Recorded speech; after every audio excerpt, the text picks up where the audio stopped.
Saudara, terkait aset Gubernur Papua, Koalisi Pemuda Papua meminta kepada pihak Lukas NMB membuktikan legalitas tambang emas yang diakui kuasa hukumnya merupakan milik Lukas NMB. Menyikapi keterangan kuasa hukum yang menyebut Gubernur Papua Lukas NMB memiliki tambang emas, Koalisi Pemuda Papua angkat bicara. Mereka meminta kepada aparat kepolisian Polda Papua untuk memeriksa tambang itu karena diduga kuat merupakan tambang ilegal. Koalisi Pemuda Jayapura juga meminta polisi mengusut aliran dana kepada kelompok bersenjata yang diduga dilakukan NMB. Meminta kepada kuasa hukum Lukas NMB untuk membuktikan izin usaha pertambangan IUP dan izin pertambangan rakyat IPR pada wilayah pertambangan atau WPR yang telah disampaikan umum di media. Meminta kepada Badan Pemeriksa Keuangan Republik Indonesia untuk melaporkan hasil audit penggunaan dana otonomi khusus di seluruh provinsi Papua, kabupaten, kota. Diduga adanya aliran dana korupsi kepada kelompok-kelompok yang selama ini mengganggu Kamtipmas di wilayah Papua. Informasi situasi terkini di Jayapura, Papua, kita bergabung dengan jurnalis Kompas TV Abel Insane.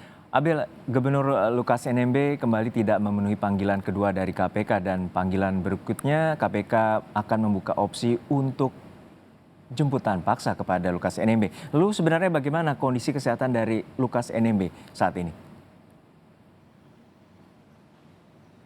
Ya, Juno dan juga saudara, memang kalau dinyatakan oleh dokter pribadi dari Lukas NMB sendiri bahwa saat ini Lukas NMB mengalami sakit begitu ya, beberapa penyakit ini dideritanya seperti yang dibilang oleh dokternya adalah jantung, lalu juga ada komplikasi ginjal, ada hipertensi dan juga yang lainnya. Ini membuat pada akhirnya menjadi alasan mengapa Lukas NMB atau Gubernur Papua ini tidak datang ke KPK untuk dilakukan pemeriksaan. Tapi hingga saat ini juga sebenarnya dari KPK tetap berharap ya bahwa Lukas NMB nanti bisa datang ke KPK untuk dilakukan pemeriksaan, karena tentu saja dari pemeriksaan KPK ini nanti akan ditanyakan beberapa hal yang ini tentu akan menjadi jelas begitu, bagaimana penemuan dari PPATK terkait dengan dana 560 miliar yang juga ternyata mengalir ke dua negara begitu dan juga ke meja perjudian. Nah, ini juga harus dijelaskan bagaimana legalitasnya. Masyarakat tentu saja harus tahu, Juno dan juga saudara. Kembali ke Anda. Ya, Abel, untuk saat ini bagaimana situasi terkini di Jayapura? Kalau situasi dan juga kondisi saat ini di Jayapura tempat saya melaporkan memang sudah kondusif.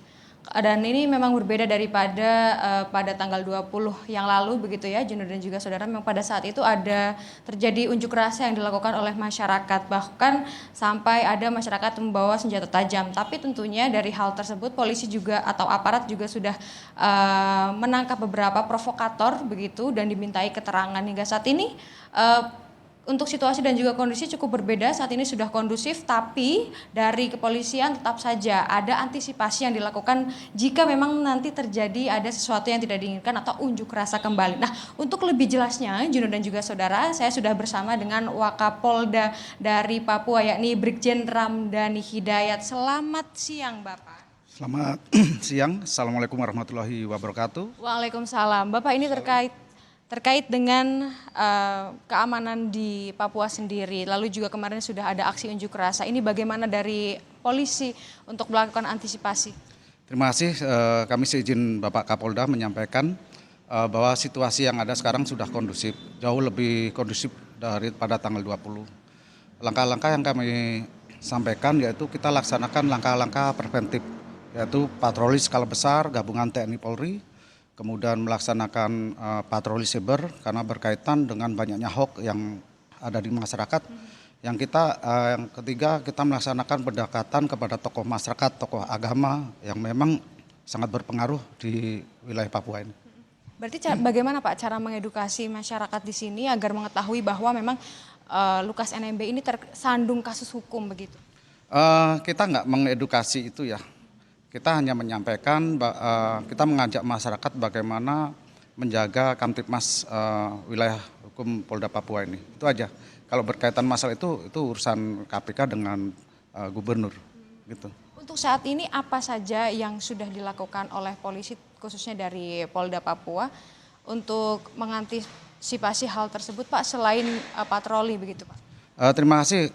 Beberapa hari yang lalu kita udah laksanakan kegiatan pengecekan personel seluruhnya. Kita memang sudah hitung-hitung khusus seperti yang kami sampaikan di beberapa media kemarin, kita hitung yang ada di wilayah Polda Papua, kemudian di Jayapura, kota dan kabupaten sekitar 1.500 sampai 1.800 perkuatan personel Polri, belum dengan TNI itu. Tapi prediksinya akan seperti apa sih Pak ke depan ini Pak? Ke depan kita harapkan semua akan aman seperti sekarang ini, yang kita harapkan seperti itu. Kalau kemungkinan itu banyak, kita akan cari informasi baik kepada lingkungan kita maupun kepada intelijen terkait bagaimana perkembangan informasi. Jelas kita harus menyiapkan semuanya, baik personil maupun peralatan kita. Pak, ini kan pemanggilan kedua sudah dilakukan. Apakah ada surat izin untuk melakukan unjuk rasa dari masyarakat Papua sendiri, Pak? Pertama, kami belum tahu masalah surat pemanggilan itu. Belum ada tembusan sampai ke kami. Yang kedua, surat izin berkaitan dengan unjuk rasa sampai sekarang juga belum ada. Jadi kami anggap bahwa itu semua berjalan dengan normal. Berarti untuk saat ini situasi dan kondisi di Jayapura, di Papua khususnya di Jayapura ini kondusif ya Pak? Sangat kondusif sekali. Masih aman ya Pak? Aman, insyaallah aman. Baik, terima kasih Pak Ramdhani atas waktunya bersama Kompas TV. Terima kasih.